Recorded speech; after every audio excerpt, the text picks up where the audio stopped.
Hello and welcome back to the old 62. Today we're going over episode 10. For you guys that don't know, for you guys that do know, just skip ahead a little bit, double tap your screen. For you guys that don't know, the old 62 is a series we've been doing where we talk about characters from before Crisis on Infinite Earths. They don't exist anymore because that event rebooted the multiverse.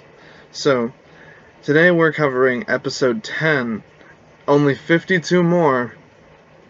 So episode 10 is Achilles, the imposter. And he is from 1961.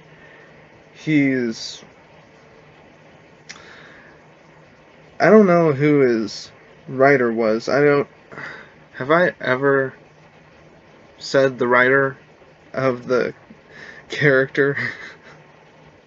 I don't think I've ever done that. Alright, so let's just get into the history, I guess. The man who calls himself Achilles is actually a con artist who through the use of a clever ruse was able to convince the general public for a time that he was the descendant of the mythical Greek warrior Achilles, who according to ancient legend was invulnerable in all places except for the heel of one foot after being dipped in the waters of the river Styx by his mother, who held him by that heel as she did so. The Achilles con artist claimed the same invulnerability, and after gathering a gang around himself, used this as a method for committing spectacular crimes. So, he was basically just fooling people, he wasn't really Achilles, he wasn't the descendant of Achilles, he was just a con artist named Cyrus. And it starts to show when you look at him. Like, he doesn't look buff. Which is odd. But in order to perpetrate this ruse, Achilles the con artist wore a specially designed leaden box around one of his feet. These people are using weird words. Not really big words, just words I'm not used to.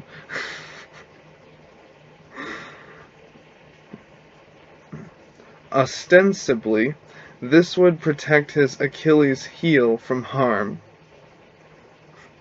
But in actuality, the box contained a powerful anti-magnetic generator.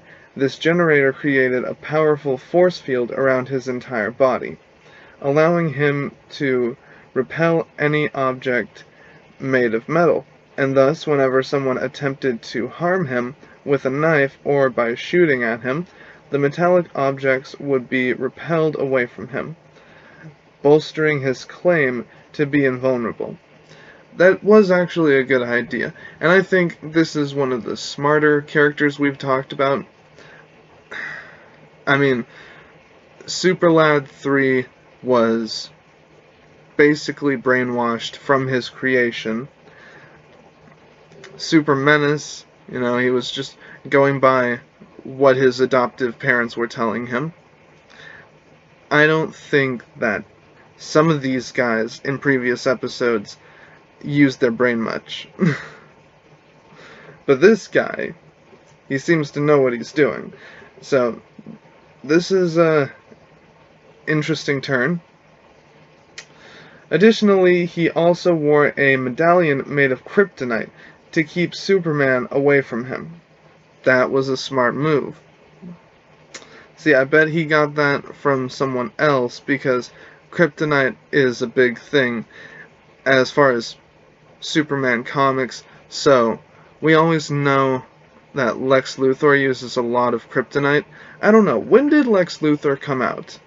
Someone comment down below, because I'm thinking that if this guy has heard of Lex Luthor, then he knows that all he needs is kryptonite, and Superman,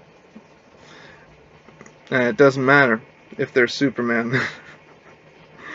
When Achilles took his crime wave to Metropolis, New York, Superman was able to quickly see through the ruse and worked with the police to apprehend Achilles and reveal the hoax.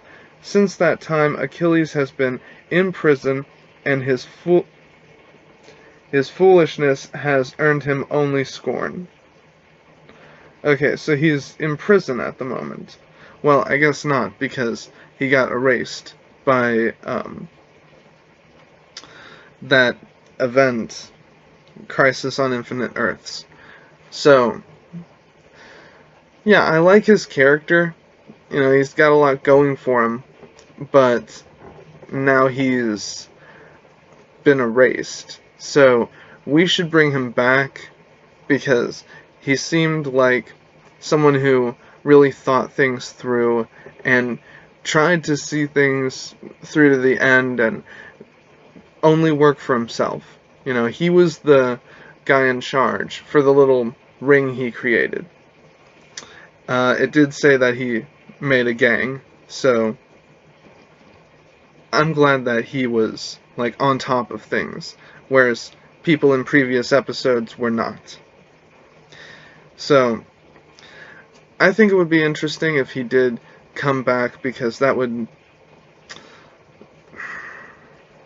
not really level anything out, but it would make things interesting. It would be an interesting turn of events, because we've not seen a character like him for a while. Alright, well, I don't know what else I could pull for this episode.